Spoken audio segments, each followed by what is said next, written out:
السلام علیکم ورحمۃ اللہ وبرکاتہ۔ آج آپ کے سامنے جس خواب کا تذکرہ کیا جائے گا وہ ہے خواب میں بادام دیکھنا، اور پھر خواب میں 11 چیزوں میں سے ایک چیز کا دیکھنا یہ بادشاہت کی دلیل ہے۔ وہ 11 چیزیں کون سی ہیں؟ اگر آپ چینل پر نئے ہیں تو ویڈیو شروع کرنے سے پہلے چینل کو سبسکرائب کر دیں، بیل آئیکن کے بٹن کو دبا دیں تاکہ آئندہ آنے والی ویڈیو میری آپ تک پہنچتی رہے، اور چینل کو شیئر بھی کرتے رہیں اور ویڈیو کو لائک بھی کر دیں تاکہ عام امت مسلمہ تک یہ خوابوں کی تعبیر کا سلسلہ پہنچ سکے۔ ہر انسان اس بات کا محتاج ہے۔ چلتے ہیں اپنے خواب کی طرف۔ حضرت ابن سیرین رحمۃ اللہ علیہ فرماتے ہیں کہ خواب میں بادام دیکھنا نعمت اور روزی ہے، لیکن ایسی روزی جو جھگڑے سے حاصل ہوگی۔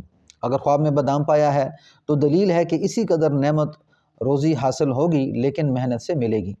حضرت کرمانی رحمۃ اللہ علیہ فرماتے ہیں کہ اگر کوئی شخص خواب میں دیکھتا ہے کہ بادام پوست سمیت اس کے پاس ہیں یا کسی نے اس کو دیا ہے تو دلیل ہے کہ بخیل آدمی سے کوئی چیز سختی کے ساتھ پائے گا، اور اگر دیکھے کہ مغز بادام سے تلخ روغن نکالا ہے تو دلیل ہے کہ اس کو کنجوس آدمی سے اس روغن کے اندازے کے مطابق فائدہ پہنچے گا۔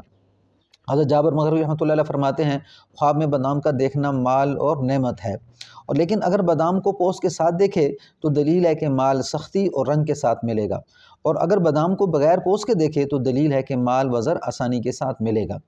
حضرت جعفر صادق رحمۃ اللہ علیہ فرماتے ہیں خواب میں بادام کا دیکھنا 2 وجہ پر ہے۔ اول یہ کہ پوشیدہ مال حاصل ہوگا، دوم بیماری سے شفا پائے گا۔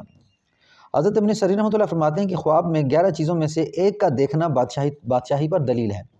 سب سے پہلے یہ کہ اول وہ دیکھتا ہے کہ حضور صلی اللہ علیہ وسلم نے اس کو امام بنایا ہے، امام کیا ہے۔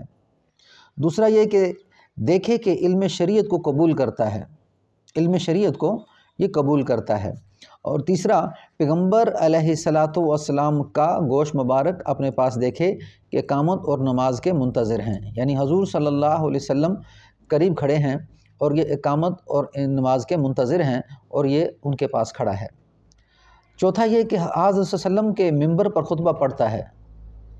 پانچواں یہ کہ حضرت محمد صلی اللہ علیہ وسلم کا جامہ مبارک خواب میں پہنا ہے۔ چھٹا یہ کہ انگوٹھی دیکھے کہ ہاتھ میں رکھتا ہے۔ ساتواں یہ کہ اپنے آپ کو دیکھے کہ خواب میں آفتاب یا مہتاب ہو گیا ہے۔ آٹھواں یہ دیکھے کہ جس کا جسم دریا ہو گیا ہے، یعنی اس کا جسم دریا ہو گیا ہے۔ نوواں دیکھے کہ اس کی آنکھ شہر کی دیوار ہو گئی ہے۔ 10واں یہ دیکھے کہ اس کی آنکھ جامع مسجد کا محراب ہو گئی ہے۔ اور پھر دیکھتا ہے کہ کوئی مردہ بادشاہ اس کو انگوٹھی دیتا ہے، اور پھر دیکھتا ہے کہ خواب میں کہ اس کی آنکھ بیل جیسی ہو گئی ہے۔ اگر ان چیزوں میں سے کوئی بھی خواب میں یہ دیکھتا ہے تو یہ بادشاہت پر دلیل ہے۔ السلام علیکم ورحمۃ اللہ وبرکاتہ۔